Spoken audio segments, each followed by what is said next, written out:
بسم اللہ الرحمن الرحیم۔ سورج کی کرنیں زمین پر پڑنے سے پہلے نیند سے اٹھ جایا کرو، کیونکہ اس وقت رزق تقسیم کیا جاتا ہے۔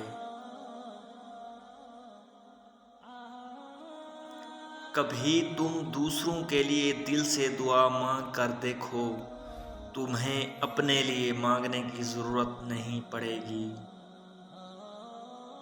جو شخص دنیا میں کم حصہ لیتا ہے وہ اپنے لیے راحت کا سامان بڑھا لیتا ہے، اور جو دنیا کو زیادہ سمیٹتا ہے وہ اپنے لیے تباہ کن چیزوں میں اضافہ کرتا ہے۔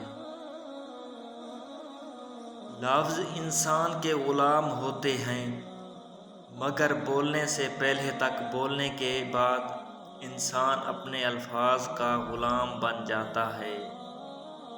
مدد کرنا ایک مہنگا تحفہ ہے، اس لیے سبھی سے اس کا توقع نہیں کرنا چاہیے، کیونکہ بہت کم لوگ دل کے امیر ہوتے ہیں۔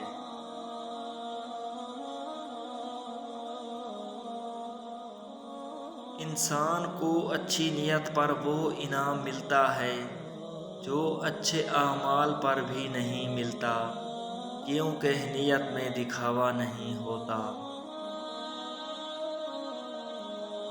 نماز کی فکر اپنے اوپر فرض کر لو، اللہ کی قسم تم دنیا کی فکر سے آزاد ہو جاؤ گے اور کامیابی تمہارے قدم چومے گی۔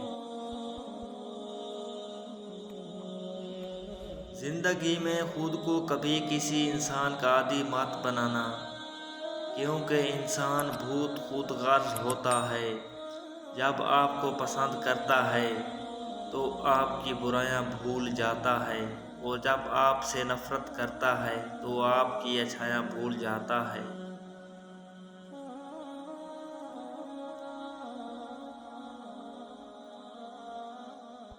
تین کام کسی کے دل میں آپ کی عزت بڑھاتے ہیں: سلام کرنا، کسی کو جگا دینا، اچھے نام سے پکارنا۔ تین چیزیں انسان کو اللہ تعالیٰ سے دور کرتی ہیں: اپنے علم کو زیادہ سمجھنا، اپنے گناہوں کو بھول جانا، اپنے آپ کو سب سے بہتر سمجھنا۔ نیند چار طرح کی ہوتی ہے: انبیاء کی نیند، مومن کی نیند، منافق کی نیند، شیطان کی نیند۔ سیدھے ہو کر انبیاء سوتے ہیں، دائیں طرف کروٹ لے کر مومن سوتے ہیں، بائیں طرف کروٹ لے کر منافق سوتے ہیں، اور الٹا ہو کر شیطان سوتا ہے۔